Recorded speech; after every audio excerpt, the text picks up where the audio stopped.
Oke, Assalamualaikum warahmatullahi wabarakatuh. Selamat siang semuanya. Di sini saya Indah Retnawati akan menyampaikan proposal yang saya ajukan di praktikum mandiri.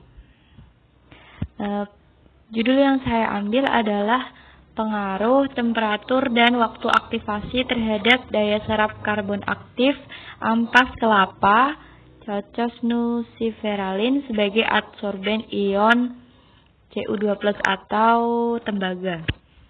Baik, latar belakang yang saya ambil adalah ini ya. Poin yang pertama ada ampas kelapa sering dimanfaatkan sebagai zat adsorpsi karena memiliki kandungan selulosa. Jadi komoditi unggul di Indonesia salah satunya adalah tanaman kelapa. Jadi tanaman kelapa itu tidak hanya dimanfaatkan buahnya saja, ternyata daunnya pun bisa dimanfaatkan, kemudian batang tumbuhannya juga bisa dimanfaatkan. Jadi semuanya bermanfaat ya. Jadi tumbuhan kelapa ini seperti tumbuhan pisang, multifungsi, semuanya bisa dimanfaatkan. Bahkan ampas dari kelapanya pun bisa dimanfaatkan, begitu.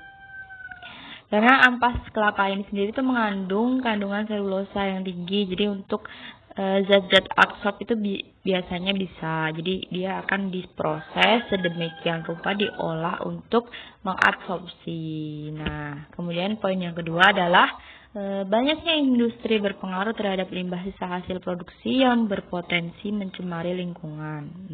Maksudnya dari ini adalah seiring dengan perkembangan iptek, industri di dunia ini atau di kehidupan ini tuh semakin banyak ya, karena kebutuhan manusia itu semakin beragam. Kemudian industri-industri juga semakin banyak, pabrik-pabrik semakin banyak. Nah, logam-logam yang biasanya dihasilkan dari industri itu yang paling banyak biasanya logam tembaga atau Cu. Itu kenapa saya mengambil penelitian logam Cu. Logam Cu sendiri itu merupakan salah satu logam berat yang bersifat toksik terhadap organisme air dan manusia dengan batas konsentrasi tertentu. Jadi sebenarnya boleh ada logam Cu, akan tetapi konsentrasinya harus sesuai. Kalau bisa kan berarti diadsorb gitu. Sedangkan zat pengadsorb sendiri dari karbon aktif sendiri itu dari batu bara itu sangat mahal. Jadi kita membuat alternatif lain. Nah, dari ampas kelapa ini bisa digunakan untuk zat absorpsi gitu kan.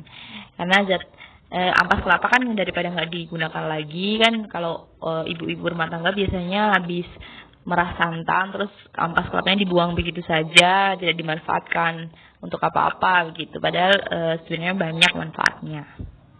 Oke, tapi di jurnal lain sebelumnya itu sudah ada penelitian untuk membuat karbon aktif dari ampas kelapa. Nah, di sini saya itu ingin meneliti tentang pengaruh aktivator, waktu aktivasi dari aktivator asam. Jadi ini yang poin ketiga ada Pratiwi dan juga Cahyani menyebutkan bahwa aktivator yang baik bagi karbon aktif adalah dengan aktivator asam. Di sini saya akan jadi berdasarkan latar belakang yang saya ambil ini, saya itu ingin meneliti tentang pengaruh waktu aktivasi dan juga temperatur dari karbon aktif ini sendiri. Jadi waktu aktivasi dari aktivator dan juga temperatur yang diperlakukan di ampas kelapa ini, karbon aktif ampas kelapa ini bagaimana lebih efektif di antara beberapa suhu nanti yang saya ambil di langkah kerja, prosedur kerja begitu ya. Oke, kita masuk ke alat dan bahan. Bahan-bahan yang diperlukan adalah ampas kelapa sendiri, bahan baku, kemudian H3PO4, H2SO4, aquades, amilum, natrium tiosulfat, iodium, dan prekursor Cu atau tembaga. Kemudian alat-alat yang digunakan adalah desikator, oven untuk proses pengeringan, kertas saring, kulus porselin, furnis, ayakan, neraca analitik, pipet ukur, pipet tetes, pipet volume, dan juga pH meter. Baik, kemudian prosedur kerjanya itu ada 3 poin, ada sintesis karbon aktif, aktivasi karbon aktif, kemudian karakterisasi karbon aktif. Untuk sintesis karbon aktif sendiri ada 2 tahap, yaitu tahap dehidrasi dan juga tahap karbonisasi. Tahap dehidrasi ini adalah tahap untuk menghilangkan kadar air dari bahan baku. Kemudian untuk tahap karbonisasi adalah tahap pembentukan arang aktif, gitu ya. Oke, untuk tahap dehidrasi sendiri itu di oven, jadi bahan bakunya disiapkan, kemudian di oven dalam 100 derajat Celcius sampai benar-benar kering dan tidak adanya lagi kadar air atau kadar airnya sudah hilang. Kemudian untuk tahap karbonisasi itu yang pertama saya memberikan temperatur yang bervariasi karena di sini saya meneliti tentang pengaruh temperaturnya ya. Temperatur mana yang cocok untuk ampas kelapa, untuk karbon aktif ampas kelapa agar dia lebih daya reaktivitasnya tuh yang lebih baik tuh di temperatur yang mana begitu ya. Oke. Di sini variasi suhunya ada 600 derajat Celcius, 700 derajat Celcius, dan juga 800 derajat Celcius selama 4 jam. Kemudian digiling, dikukus porselin, dan diayak dengan ukuran 100 mes. Oke, lanjutnya adalah aktivasi karbon aktif. Nah, ini bagian pentingnya ya juga. Untuk aktivasi karbon aktif saya menggunakan asam klorida dan juga asam fosfat. Di sini konsentrasinya sama-sama 0,2 molar. Yang saya variasi adalah waktu aktivasinya, waktu rendamannya. Direndamkan jadi ada yang 18 jam, 21 jam, dan juga 24 jam. Nah, ini kenapa saya variasi karena di sini di judulnya sendiri itu adalah pengaruh waktu aktivasi begitu.